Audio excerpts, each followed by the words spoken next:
您有没有想过这么一个问题？为什么一般人的飞象它就叫飞象局，而王天一的飞象可以称之为国服飞象呢？咱们试想一下，如果您有一个非常强大的大局观，而且中局也是特别的厉害，您在持先手的情况下，可能也不希望跟后手方背棋谱了，我希望跟你拼拼散手棋，抡抡王八拳。那问题来了，第一步棋走什么可以不被对方所针对，而且保证这步棋在以后的棋局里边肯定会有用的呢？咱们来琢磨一下啊。比如说第一步棋我上马，那么黑方你很有可能拱卒，把我的马置在家里边是动弹不得，那我的阵型就有了一丝的弱点。咱们再来换一个想法，比如说第一步棋我先拱兵，然后上马，没人拦得住我了呀。但是黑方很有可能架一步足底炮，我想上马以后我就得掂量掂量，而且这个棋谱简直是太大了。咱们再来换一个想法，比如说我第一步棋平炮行不行啊？那你黑方还有可能拱卒，我最起码来说没有架兵底炮的权利了。所以说呢，第一步棋象三进五，国服飞象油然而生。现在可能会有人说，你这步象三进五走完了以后，虽然说你没暴露自己的阵型弱点，但是你怎么针对黑方的棋呢？其实说白了就是拿先手当后手方走了。咱们做一个假设啊，比如说黑方上马，我就是想跟你拼散手棋啊，我可以选择一步拱兵，先把你的马给制住。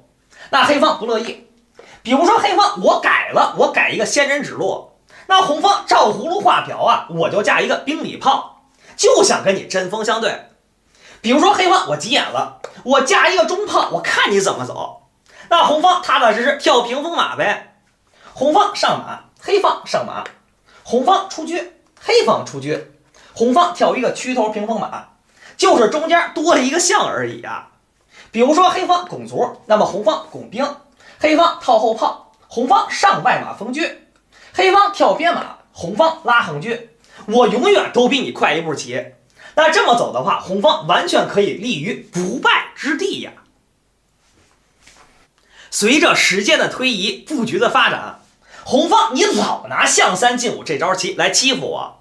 身为黑方来说，我走一招什么棋可以达到针锋相对的效果呢？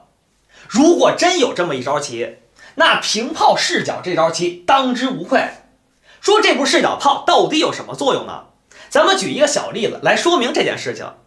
比如说红方选择一步拱兵，那么黑方跳边马，红方跳正马，黑方出车。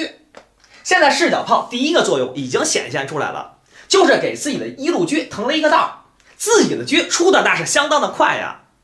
红方此时出车，那么黑方进车合口线，红方平炮对车，黑方把车闪开，炮的第二个作用已经发挥出来了，我随时瞄着你的底势准备开炮了，我该玩命的时候肯定跟你玩命啊。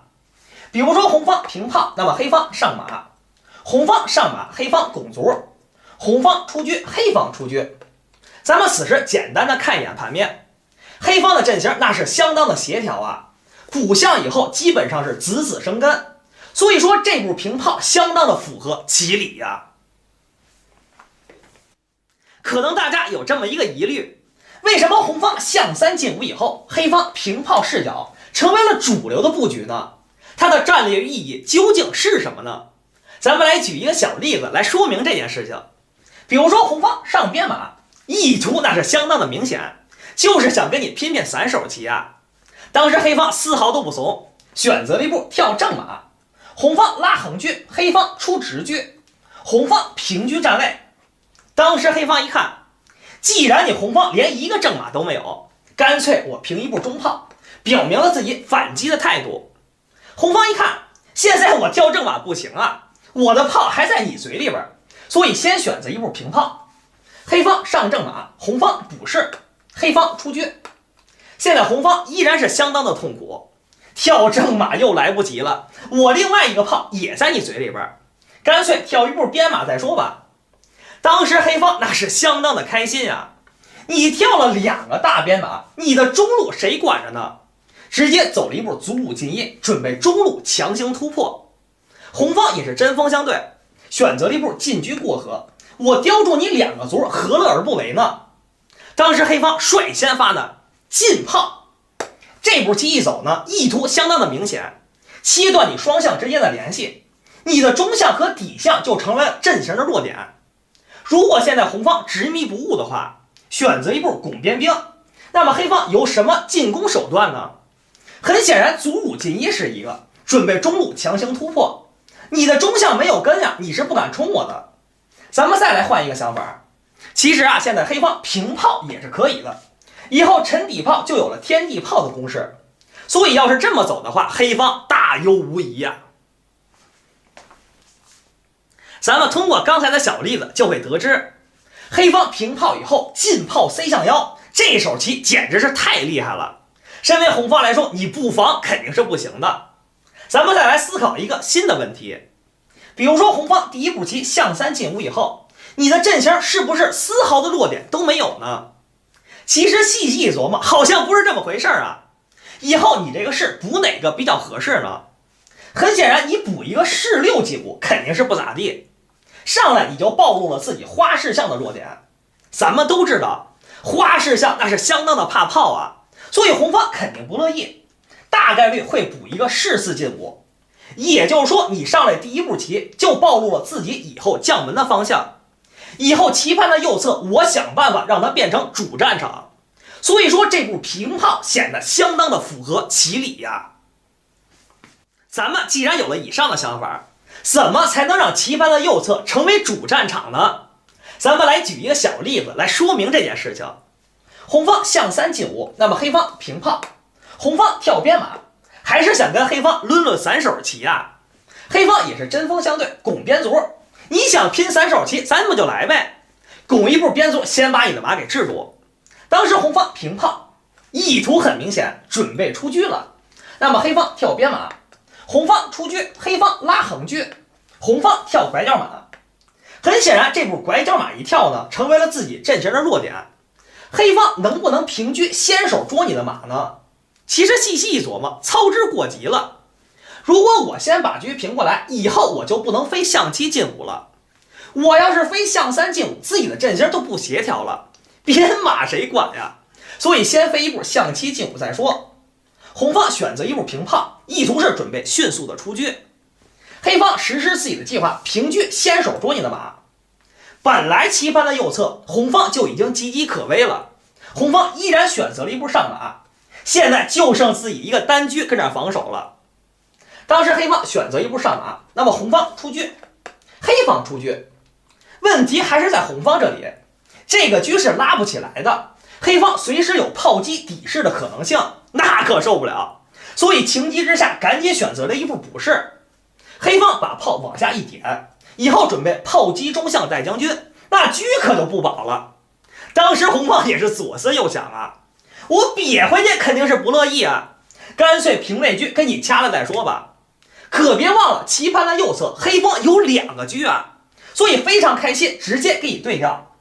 现在红方出老将肯定是不行，比如说红方出老将，那么黑方拱卒，以后平炮3子归边，那可守不住。所以这么走的话，红方必败。当前盘面，由于红方过早的暴露了自己的阵型弱点，所以遭到了黑方的无情打击。红方也是没办法，你刚吃我一个车，我必须得管呀，所以只能给你落掉。黑方顺势往前一点，准备杀掉你的兵，是连消带打。红方自然不乐意，选择了一步拱兵。本来就岌岌可危的右侧，这次雪上加霜。黑方沉炮一将军，当时红方一看，我如果落象的话，你消掉我的中兵还是带将军的，干脆硬着头皮退了一步炮。那么黑方也是不依不饶，直接把兵一杀，以后准备平车过来扣你的马。当时红方就不乐意了，赶紧上马吧。表面看起来是一个踩双，不仅踩着你的中车，而且还蹬着你的边卒呢。黑方也是很从容，平车杀着你的底士，你必须得管呀。所以红方也是没办法，只能选择一步补士。那么黑方顺势往前冲一步卒，先手拱马。很显然这个马呀不好跑了，只能踩一步边卒跑路再说。黑方进炮，不仅这边打着马，而且以后有架中炮的攻势。当时红方在情急之下只能闪一步马，那么黑方架中炮，底线可叫着杀呢，没办法，只能出老将。黑方顺势炮击中士，以后准备杀底氏将军，行其至此，红方投死认负。咱们先来看看红方为什么要认输呢？很显然，开局刚没多久，自己的家就被人家拆得破烂不堪，而且黑方还有双炮一个车的攻势，万也是守不住了。比如说红方把车往起一拉，那么黑方狙杀底氏一将军，红方上老将再继续把炮往外一平，以后准备退炮将军抠底将军就是绝杀了。所以红方想解杀，你只能把自己的象给飞开。那黑方依然有手段呀，可以直接退炮一将军，红方上老将，顺势再把炮给你吃了，是白吃白喝呀。那这么走，红方肯定受不了了，认输也就认输了。咱们通过今天的小视频，大概了解了红方飞象的意义，以及黑方平炮视角的作用。如果您喜欢这期视频，希望您给我点一关注，以后您就可以看到我更多的视频了。非常感谢您。